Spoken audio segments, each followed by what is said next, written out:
नक्सलवाद का बड़ा कांटा निकल गया है। 17 साथियों के साथ पापा राव ने सरेंडर किया है। छत्तीसगढ़ वासियों के लिए बड़ी खुशी की बात है। केंद्र जो सरकार है वो छत्तीसगढ़ के सत्ता में आने से पहले छत्तीसगढ़ वासियों से वादा किए थे कि छत्तीसगढ़ में जो नक्सलवाद है उसको खत्म करेंगे 31 मार्च 2026 तक।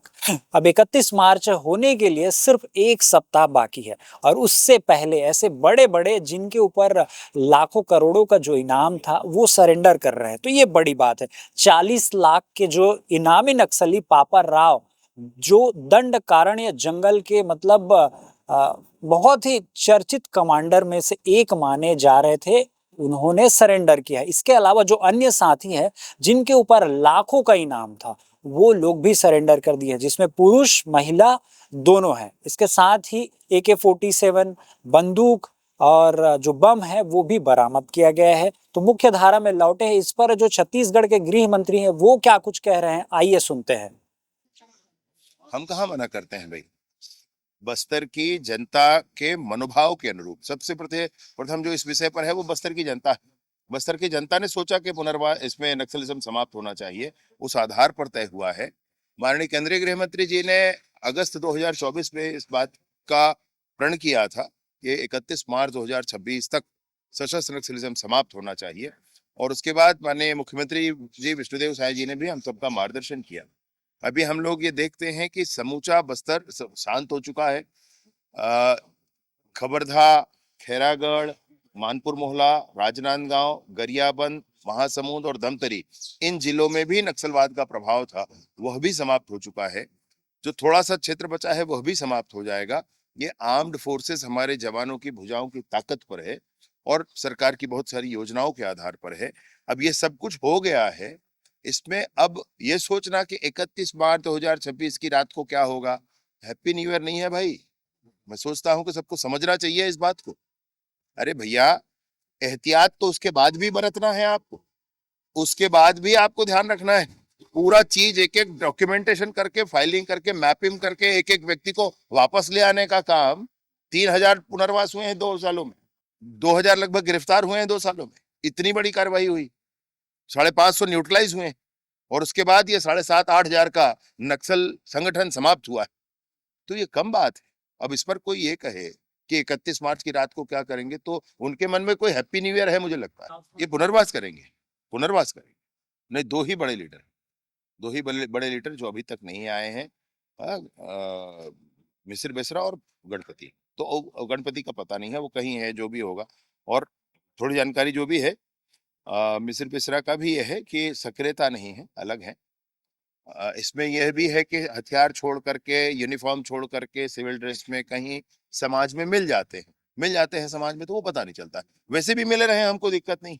विषय ये है कि ये भारत के संविधान को चुनौती देने वाली बात। इस बार सख्ती के साथ इस काम कर रहे हैं भाई। ऑडिट का काम पूरा होना चाहिए। अनेक तरह की पंजी जो संधारित होते हैं ग्राम पंचायतों में, उनको पूरा होना चाहिए। ग्राम पंचायतों में पूरी औपचारिकता के साथ काम होना चाहिए, उसमें हल्का करने का कोई विषय नहीं है। आज पुनर्वास है। DKSZC स्तर का कोई अंतिम नक्सली कमांडर जो बस्तर में सक्रिय है, उसका आज पुनर्वास है अपनी पूरी टीम के साथ। 8 AK-47 हैं और दूसरे हथियार भी हैं। सारे ही चीजों के साथ आज पुनर्वास ये हो जाएगा, तो पश्चिम बस्तर डिवीजन पूरी तरीके से क्लियर हो जाएगा। 30 एरिया कमिटीज में से हमारी 26 पहले क्लियर थी, अभी 2 एरिया कमिटीज और क्लियर हो जाएंगी। एक ट्राई जंक्शन है नारायणपुर, कांकेर और गढ़चिरौली का, उस ट्राई जंक्शन में थोड़ा हमको काम करना शेष है। और दक्षिण बस्तर का एक छोटा क्षेत्र है जिस पर काम करना शेष है। बाकी शेष समूचा बस्तर, समूचा छत्तीसगढ़ लाल आतंक से मुक्त हो चुका है और नियत समय 31 मार्च 2026 तक सशस्त्र नक्सलिज्म समूचे छत्तीसगढ़ से समाप्त हो जाएगा। नहीं, ये तो ओडिशा स्टेट कमेटी है, उनका ओडिशा स्टेट कमेटी जो है उसका एक डिवीजन का एक पार्ट हमारी एरिया कमेटी, एक डिवीजन हमारी तरफ भी पड़ता है, तो उनका आना जाना संबंध तो रहा ही है। लेकिन जो जहाँ चाहे सेटल हो जाए, जो जहाँ चाहे पुनर्वास कर ले, उस हथियार पकड़कर घूमने की बातों को छोड़ दें, स्कूल और को बम से उड़ाना ख़त्म कर दें, किसी हमारे शिक्षा दूतों को गला रेतना बंद कर दें, सड़क के किनारे, नदी के किनारे, तालाब के किनारे आईडी लगाना बंद कर दें। यही हमारा ध्येय है, चाहे वो कहीं पुनर्वास करें। आज समाज के सामने पापा राव और उनकी पूरी टीम का पुनर्वास है। पुलिस हथियार अपने पास लेगी, डॉक्यूमेंटेशन करेगी, समाज उनको स्वीकार करेगा और मुझे एक प्रेस कॉन्फ्रेंस उसमें रखना है। तो प्रेस के माध्यम से मैं वो सारी विषयों और अब तक की क्या स्थिति है वहां पर उसकी जानकारी। इस पुनर्वास के बाद अधिकतम 30-35 लोग शेष रह जाते हैं। तो आप लोगों ने सुना कि जो विजय शर्मा जी है, छत्तीसगढ़ के गृह मंत्री हैं, लगातार इस पर काम कर रहे हैं। केंद्र के जो आदेश है केंद्र सरकार की, उसका पालन कर रहे हैं। ग्राउंड में जाके वो बहुत ही मेहनत कर रहे हैं। लगातार वो मुख्य धारा में जो माओवाद है, नक्सलवाद है, उन लोग को लौटाने के लिए वो मेहनत कर रहे हैं और उनका जो मेहनत है वो साफ तौर पे दिख रहा है। चाहे केंद्र सरकार के सहयोग से कहें, राज्य सरकार की जो योजना है उससे कहें।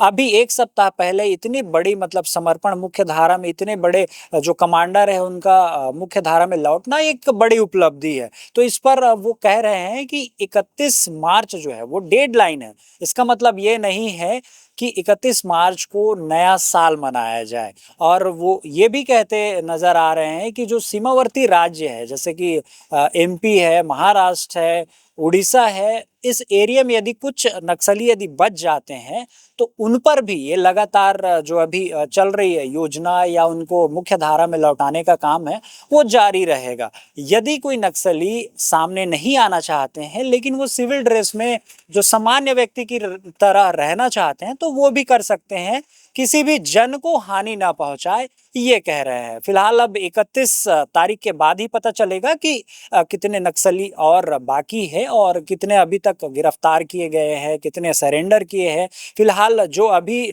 सरेंडर किए हैं उसमें उनके साथ AK-47 बंदूक और बम भी बरामद किया गया है और ये सभी मुख्य धारा में लौट चुके हैं। फिलहाल अभी के लिए इतना ही। राजधानी रायपुर से मैं हूं यश, कैमरा सहयोगी हरीश के साथ।